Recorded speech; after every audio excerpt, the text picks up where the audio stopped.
Afternoon, we are back on the house build this week. So yesterday we were trying to get the last of the bits and bobs done before Uncle Trev comes. Hopefully he is coming not tomorrow but the next day. So we have been putting downpipes on all the way around the house. So they're all on now and temporarily piped into the drainage points that we've got at the bottom, which obviously will be covered by the ACOs, and the ACOs will drain into them and the downpipes will drain into the ACOs. But while we're waiting for Trev to come, obviously the ACOs aren't in, so we've just temporarily piped the bottoms. Tom has also been busy. He has fitted all of our outside lights, which look absolutely awesome. Chuffed to bits with them. So I spent forever and a day Googling. I hate internet shopping. I like to be able to touch and feel what I'm buying. So had an endless amount of either trying to find a light. So the lights I put on the temporary house outside, just so we got some outside lights, were about £40-ish a piece, and they were black plastic with a, they were sort of opposite way round. They were more like an upstand lantern. They were cheap, they were nasty, they didn't do the job, they're already knackered, the sun's had them, the lids have popped off, they're absolutely rubbish.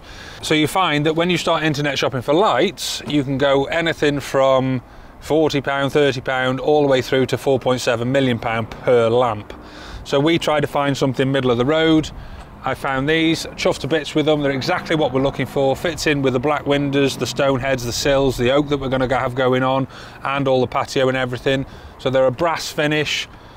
The only thing I was a bit wounded about is they don't come with a light bulb. So we've now got to go and buy all these light bulbs for them. But basically they're fitted. I am absolutely chuffed to bits, and they are like an antique brass finish. So go and have a look around here. So working our way round the outside to the back door, we have just gone through the levels again just to check everything works. This door here we're having as a level threshold as well as the other doors, but this has got to be super level, so you can't have anything more than like a 10mm step for wheelchair access, for disabled access. So this has took quite a bit of thinking about. We've had to alter some of the levels. We've got some ACOs basically to go all the way around here. Originally we thought we could just sail an ACO through there. Luckily I stopped Wayne just before he drilled a hole through the wall for the ACO, because the pipe on this side that he had fitted, he would have gone straight through it. But I stopped him just in time. But basically, yeah, we've got an ACO to put round there, slab into that. That'll be then level threshold.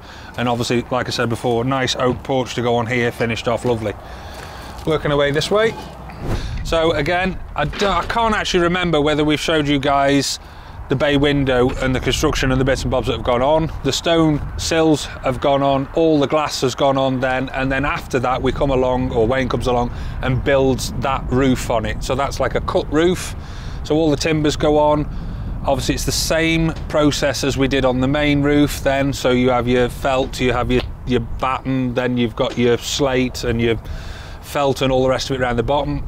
So then finished on the top, basically we've got the apron flashing out of lead, and then either side we've got the dog's tooth lead flashing that's into the brickwork. So that just needs pointed up and that's finished. Another little thing on here, we've gone for the mitered corners. Now if we didn't miter the corners in this way, you would have to have almost like a ridge capping, so like what we've got up on the top, or a mini ridge capping coming down each one of them hips here. I didn't want that. It's going to look too bulky, too big.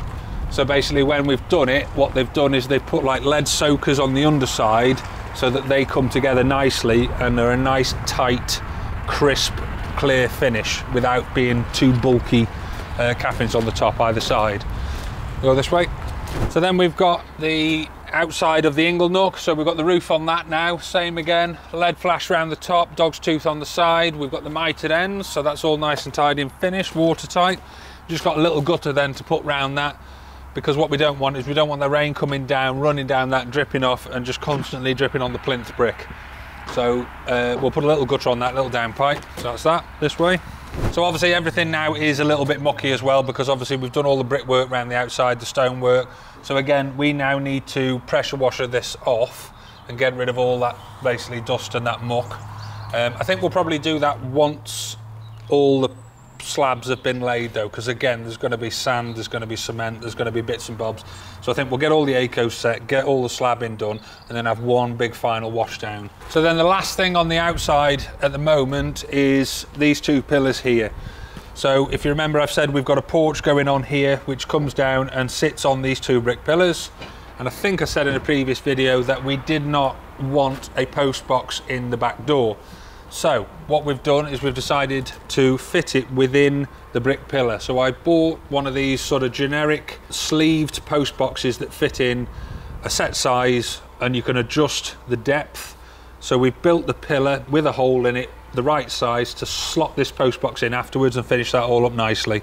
And the only other thing you might have just noticed is obviously there's a few bricks missing here. We've had to take them out because basically as we've been carrying stuff in and out the house non-stop, there's been a couple of knocks on the corner of the brick. It's just took a little chip out the corner, so I'm not happy with that.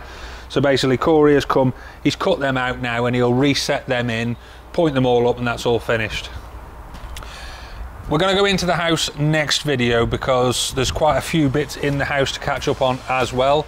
So we'll call it a day there. If you like what you've seen, hit subscribe, ring the bell, and we'll catch you guys next time and leave you with a house build montage. Boom.